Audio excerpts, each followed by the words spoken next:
Bonjour à tous, ici Gabriel Gélina pour le guide de l'auto. Aujourd'hui, nous faisons l'essai d'une nouvelle voiture électrique qui provient d'une marque qui est toute récente.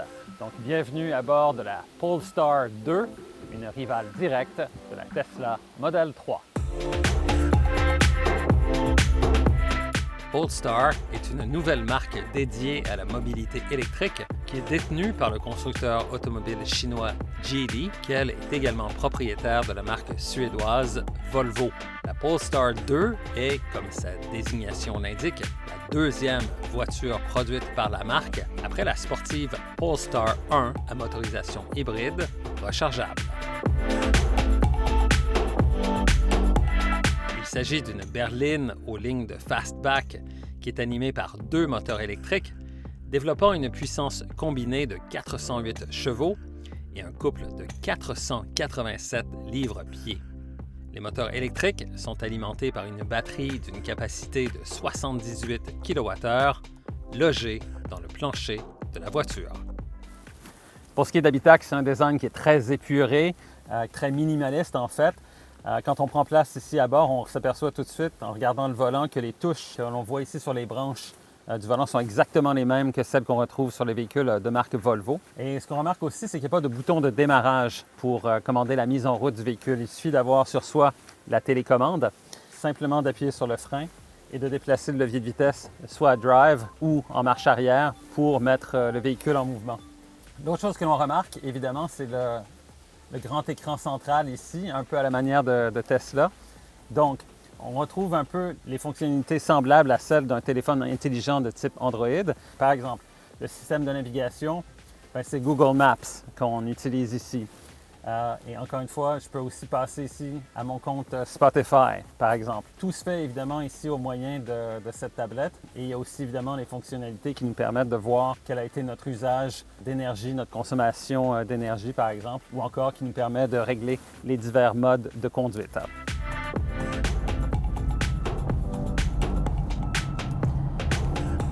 Maintenant, la question que tout le monde se pose, quelle est l'autonomie de la Polestar 2? Alors, aux États-Unis, l'EPA, le Environmental Protection Agency, a établi cette autonomie à 233 000, ce qui correspond à 375 km/h.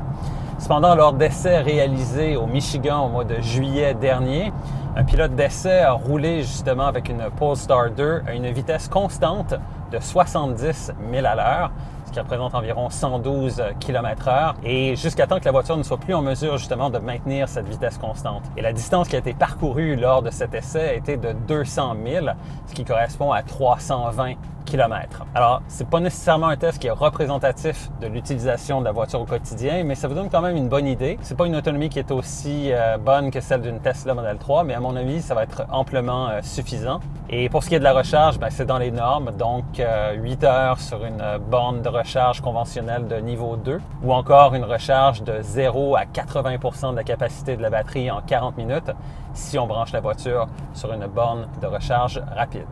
Alors, les performances de la Polestar 2 sont tout à fait satisfaisantes en accélération franche. On parle d'un 0-100 km/h qui est réalisé en à peu près 4 secondes et demie. Évidemment, on peut compter sur deux moteurs électriques sur cette voiture, une puissance totale de 408 chevaux et surtout un couple maximal qui est de 487 livres-pieds, qui est disponible dès les premiers tours de roue. En fait, dès que l'on appuie sur l'accélérateur, on a 100% du couple. Donc, elle décolle vraiment avec beaucoup d'aplomb. Même si c'est une voiture qui est relativement lourde, en fait, elle pèse plus de 2000 kg, plus de 2 tonnes métriques. Il faut dire que la batterie à elle seule pèse 499 kg. Et ça, c'est toujours le propre des voitures électriques qui sont généralement beaucoup plus lourdes. Mais pour ce qui est des performances, pour ce qui est de l'accélération en ligne droite, c'est tout à fait satisfaisant. Aussi, avec le freinage régénératif, ça permet aussi la conduite à une seule pédale. Donc, on n'a presque pas besoin de se servir des freins. Le simple fait de relâcher l'accélérateur, la voiture se met à ralentir tout de suite. Et aussi, évidemment, les moteurs électriques deviennent en quelque sorte des dynamos qui permettent de recharger un petit peu la voiture lors des décélérations. Pour ce qui est du comportement routier, la Polestar 2, c'est une voiture qui est très compétente. C'est une voiture qui tient bien la route. Il faut dire que celle-ci est équipée en option du pack performance, donc avec des pneus qui sont vraiment très performants et aussi des freins Brembo, de même que des amortisseurs Öhlins qui sont ajustables. Cela étant dit, on ne peut pas faire abstraction des lois de la physique qui sont immuables et ça reste que c'est une voiture qui pèse plus de 2000 kg. C'est un certain facteur limitatif là, pour ce qui est de l'adhérence en virage. Mais somme toute, pour une utilisation de tous les jours, là, ça va être tout à fait convenable. Et la voiture fait preuve d'un très bon comportement routier. On remarque aussi que c'est une voiture très silencieuse. On entend un peu le bruit des moteurs électriques comme ceci en accélération franche. Mais ce que l'on perçoit beaucoup à bord de cette voiture, comme d'à peu près toutes les voitures électriques, c'est qu'on perçoit un peu plus le bruit de roulement des pneus sur la chaussée et aussi le bruit de vent à des vitesses plus élevées. Au final, la Polestar 2, c'est une voiture électrique qui est très compétente, qui a un bon comportement routier et dont l'autonomie est suffisante, à mon avis. Par contre, la marque est encore jeune, la fiabilité à long terme n'est pas établie. D'ailleurs, on note que les 2000 premiers exemplaires de la Polestar 2 qui ont été livrés à des clients en Europe et en Asie ont fait l'objet d'un rappel pour corriger un problème qui pouvait causer une perte de puissance lorsque le véhicule était en mouvement.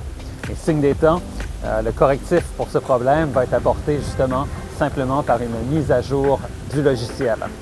Le pari de Polestar soit de réussir à s'imposer dans un marché qui est largement dominé par Tesla est un pari ambitieux, mais la Polestar 2 ne manque pas de qualité pour rivaliser directement avec la Tesla Model 3.